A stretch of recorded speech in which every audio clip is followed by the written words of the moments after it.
Hi guys, so today's lesson we're going to be looking at an introduction to Nazi Germany.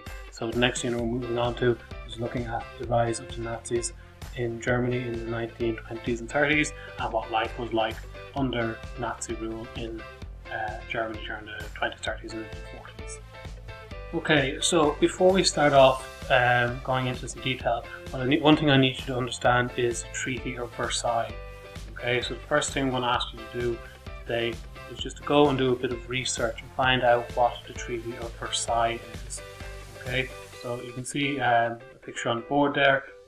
This is from just after the signing of the Treaty of Versailles. It says the treaty signed, war over. I want you to just find out a little bit of detail. What are they talking about? When was the treaty signed? Why was it signed? Who signed it? What were some of the terms of the treaty? Okay. So our objectives today are be aware of the context of political extremism in the first half of the 20th century. Okay, so what's going on in the world?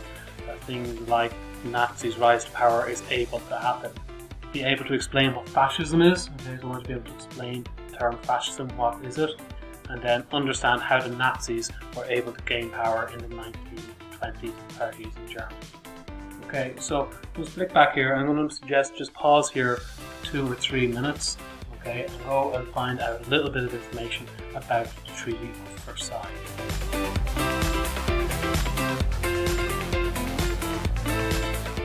Okay, so moving on, you should have a bit of information about the Treaty of Versailles now, and you should know that this is the treaty that was signed at the end of World War I.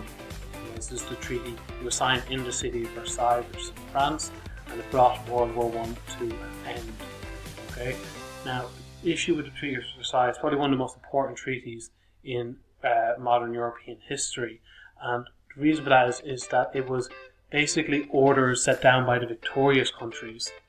Right, so it was the countries who had won got together and made up the terms of the treaty, and these terms were very, very harsh on the people who had on the countries that had not won the war, people who had lost. Okay, so countries such as Germany were very, very harshly hit by the Treaty of Versailles, and very, very negative connotations for them because of this. Okay, and this led to over the next decade, a lot of issues in Germany with their economy, which which we'll see in a second, was kind of a contributing factor to Nazis' rise. Now, so another country as well that also was quite harshly hit by the Treaty of Versailles was Italy. Italy, at the end of World War I, had expected to gain quite a bit of land from the Treaty of Versailles, and they didn't get quite what they wanted, even though they had been allied with one of the victorious allies of World War I. They did not get what they kind of expected as a result of the treaty. So we can see that both of these countries, Germany and Italy, are quite angry really about this treaty and not really happy about what happens with it. Okay, so moving on into today's lesson. We're going to go back to the Treaty of Versailles. It is important to understand it. Things we said we want to understand the idea of political extremism in Europe in the 1920s and 30s. Okay, now in order to understand this, we need to understand what's called the political spectrum, okay, the left-wing and right-wing politics. So whenever we talk about modern politics, we often hear these terms left-wing and right-wing politics. You might kind of coincide with the term liberal and conservative, right? So we really need to kind of have a good understanding of what this is, what the results of these two different types of politics are, what the similarities and differences are, and the dangers of each of these. Okay, so we'll start with left-wing politics. Right? Left-wing politics is a political idea that the government should be highly involved in people's lives. It should offer help, it should offer support, and it should be a central aspect of people's lives. Right? So the government provides things like healthcare, helps provide work, provides a lot of unemployment. It's highly involved in anything to do with roads, basically all different aspects of life. Lots and lots of people will be working for the government, and the government's going to be very, very involved in people's lives. Okay, now this means that there's going to be less room for a lot of big companies. Okay, usually there's less big corporations, and they have less power. Okay, it all comes down back to the people. Okay. Now, there's lots of. I don't want to go into this in too much detail here today, right? But this, just some basics. This will involve a large amount of tax, so people will pay a lot of tax in left-wing societies. However, they get a lot back from the government. Okay. So while they might pay extra tax, they will get, say, full healthcare and free education, right? Like a free childcare, and so then they don't actually have to pay for any of this from their wages because it's already coming out of their taxes. Now, right-wing politics is the opposite of this. Okay? So right-wing politics believes in a lot less intervention from the government. Okay, the basic idea is that the government shouldn't be overly involved in people's lives, and instead the government should kind of let companies and let people set up companies that offer things to people, to the society, and that way companies can compete against each other, and the best company, the best corporations offer the best services. So it means there's less tax, there's more competition in the economy, and then so the government is less involved in people's lives. It's to do more with people having more money themselves and running things their own way through a competitive economy. Now, don't worry too much about some of that. What we need to understand here is that left-wing politics, as you can see on the video in front of you, at one end we have communism. This is the most extreme form of left-wing politics. Okay, this is when left-wing politics goes really, really far. And in communist societies, what often happens is the government will even take ownership of all the land and ownership of all the buildings. And so everything in the country belongs to the government. Now, the idea is that the government is the people, so the people own everything. But people often don't like this in the societies, and in order for communism to kind of keep power, often they have to be quite aggressive and violent in taking this stuff and then in keeping hold of it. Okay? So that's one end of the spectrum. We have communism. On the other end of the spectrum is where fascism is. Fascism is the exact opposite. Okay? In fascism, the government maybe, the idea is that the government isn't quite as involved in owning everything, okay? But the government still takes a huge amount of power, okay? We're going to see in a few minutes, fascism is not, while the communism says that, oh, we're going to take care of everyone, it doesn't actually, see that in reality, it might not do this. Fascism doesn't say that, right? But fascism is very much about people from a particular country being in control of that country still. Okay, so obviously we're going to be looking at Germany in particular, but also we'll see fascism in Italy. That's what we call nationalism, is very, very strong. So on the left wing, it's supposed to be government taking care of everything, taking care of people, and right wing, people kind of take care of the government, people run society, but it's very much nationalist based. Now there are two extremes of this society. Okay, these are two extremes of political politics. If we come further into the centre, we'll see more where most people live, most modern countries live. So we see that on the left wing is where socialism is, okay, and the right wing is where capitalism is. Okay, so these are the ideas that are still really governing most of politics at the moment. Okay, now in Ireland we have quite a central political sphere. We don't have very extreme parties to a large extent.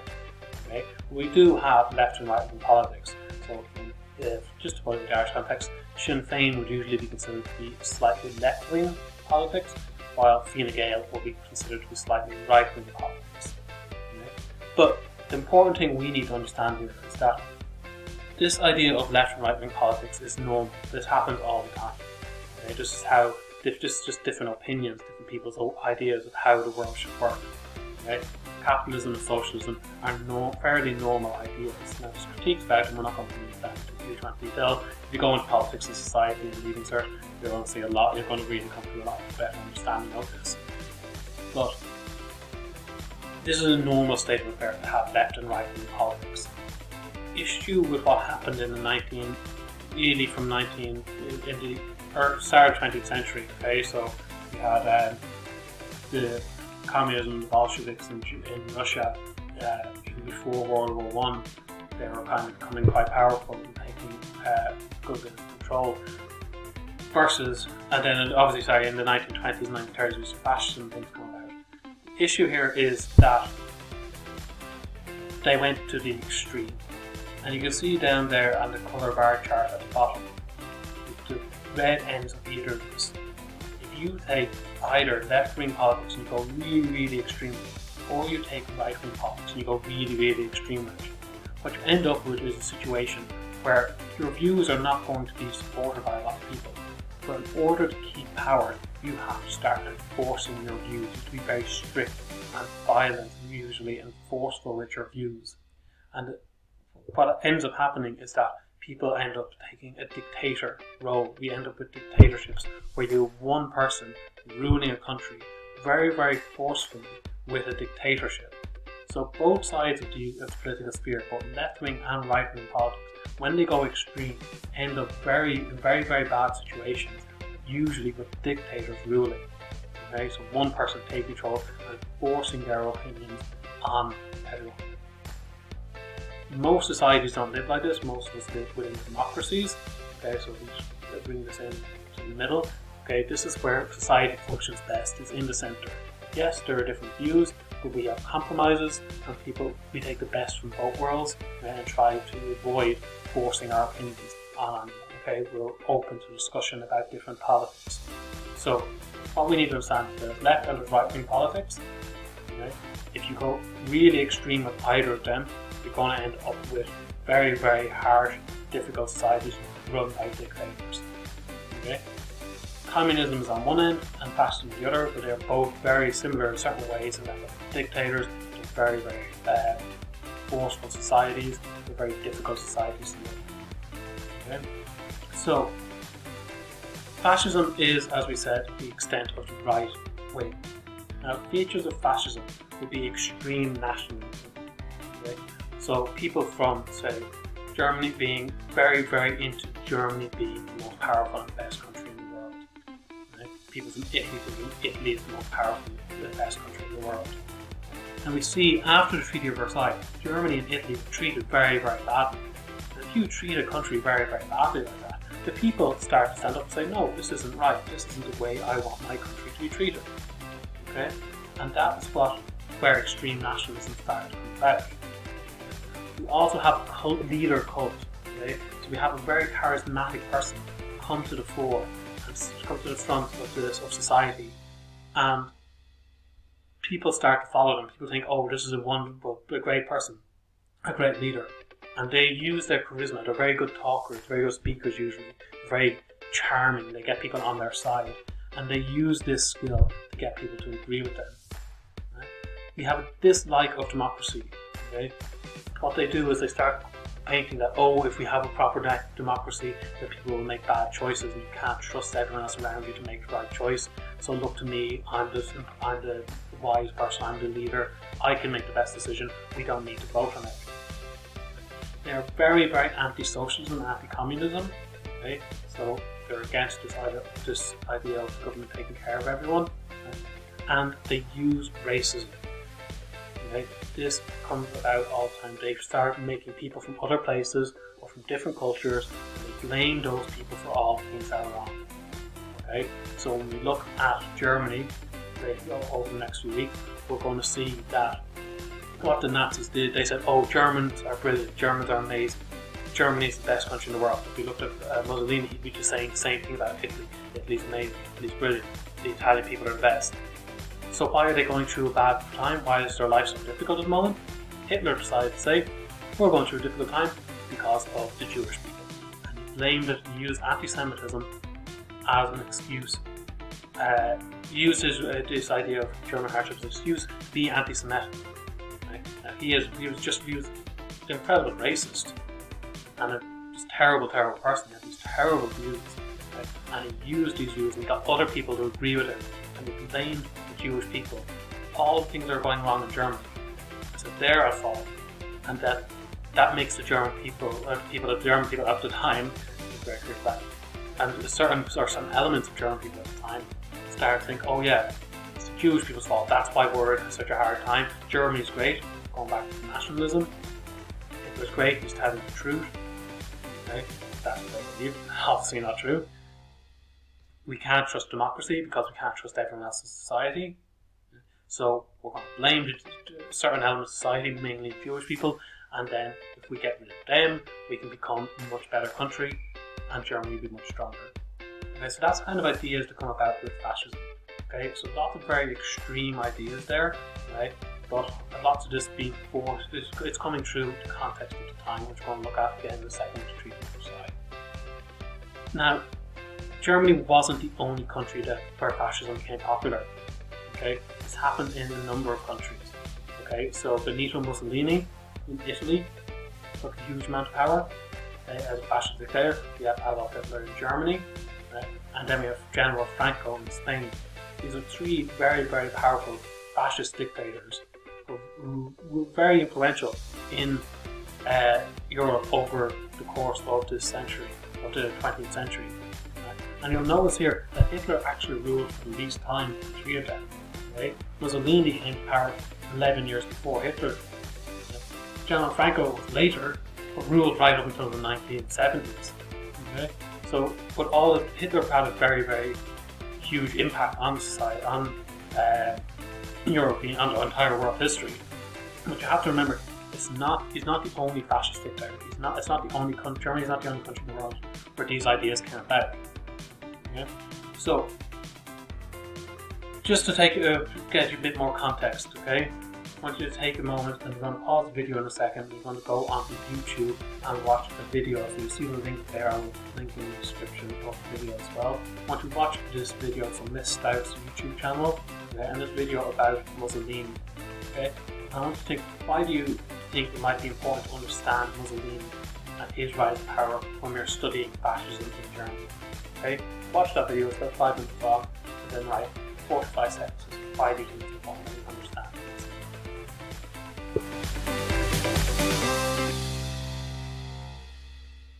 Okay, so fascism in Germany. Okay, now this is a very, very complicated and very detailed idea or aspect of history, and you could find lots and lots of information out there. So what I'm going to give you here is just a very, very brief overview of how Hitler and Nazism and fascism came to be powerful in Germany.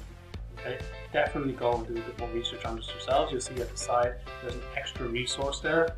Okay, I'll put a link to that in the description of the video as well. So you can click on that. It's about a 5-minute video from the TED Talks group, really explaining this concept in a little bit more detail. Okay, but the basics of it is, after World War I, you've already looked up and you've seen the Treaty of Versailles. The Treaty of Versailles was signed, and it was very, very harsh on Germany. They had lost the war and they were being forced to pay huge amounts of money out to other countries to pay for the war. They also lost land and territory. It was a very, very harsh treaty on Germany. Now, according to this treaty, they have to pay huge amounts of money out. Now, if you're constantly paying money out, or huge amounts of money out of your country, your economy can't grow. If your economy can't grow, life for people in your country is going to be kind of difficult. So most of you are going to be aware of this, that you've grown up in a recession, and we're unfortunately probably heading into another recession in the next few years. Okay, so you guys are going to be very aware of recession and that life can be difficult. Back in Germany in the 20s, this went on for a long, long time. Okay? And in 1929, something called the Wall Street crash happened. And basically what that meant is that pushed it even further. Okay? So this was the tipping point of the economy in Germany. Germany just wasn't able to deal with this anymore. Okay? And this led to a huge surge in power for Hitler and support for Hitler. So the first thing we need to be aware of fascism in Germany is that the Treaty of Versailles was very difficult economic effects on Germany, and that was making German people unhappy, and they were looking for someone to help them out. Now, the government that was in charge at the time were being blamed for what was happening. By a large extent, people weren't happy with the government at the time, and so when Hitler came along and said, okay, I'm going to change this, he got a lot of support. He also started using nationalism, this idea of Germany being the best country in the world. Okay? And this was a way of becoming popular. people liked what he was saying that Germany are great. If he's complimenting the people in the country, they're going to enjoy what he's saying. Okay? So again, he's using nationalism. Treaty of Versailles and then nationalism are both being used to support Hitler, for him to become more popular. Also, he uses the idea of racism, okay, to make himself, his ideas, to give people a scapegoat, give them someone to blame, other than him, other than those in charge. Here's the people we can blame, and we get all our anger out on them. Listen to me, and he unites people around his causes. So Hitler joined what was called the National Socialist German Workers' Party, or the Nazi Party, in 1919. Now the full name here is a little bit complicated, okay, because it's called the National Socialists. They are not socialists, okay? Do not confuse this, okay? When we're talking about the Nazis, okay, just you're going to have to learn to realise that just because they call themselves socialists doesn't mean they are socialists in terms of politics, okay? So we'll mainly call them the Nazi Party.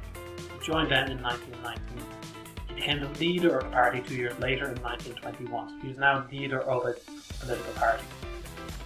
The party used this idea of German nationalism and the idea of anti-Semitism, and over the next decade they became the most powerful political party in Germany. Everything that went wrong they blamed on either the Jewish population, or they blamed on the government at the time, or on other parties. When they were gaining power, there was a number of very aggressive groups, very violent groups working in Germany at the time, including the SS and the SA. And Hitler got their support, and he used their support to kind of intimidate any other groups who opposed him. Okay? But eventually he did become Chancellor, okay? And he did this technically by democratic means. He was elected into the position. He got his party to be the most popular party and got elected into the position. Now, he had used violence and intimidation to get rid of some of his opposition, but we have to realise that Hitler was voted into power. His ideas were quite popular at the time. His ideas were of making Germany a great country again, making Germany powerful. It was quite popular. Within a year of getting this position, Hitler convinced the government to give him the power to rule by decree. And rule by decree means that Hitler can say something and make it a law. So he becomes a dictator within a year of getting that position. Okay? So that is the very basic run through of how Hitler and fascism became popular and the Nazis became popular and got power. Now that is really, really brief, okay? There's a lot more information you can get from this, about this. Okay? So an extra resource if you're interested in learning more about this is that video that I've already mentioned. Okay? And your second task, second detailed task for today is at the end of this video, I'm going to read through pages 255 to 258 of your textbook, and then I want you to complete the 4 or 5 questions on page 258. So there's a small orange box on the left hand side of 258 with some questions. I want you to complete that, and you're going to then send me the 2 tasks to complete in this lesson.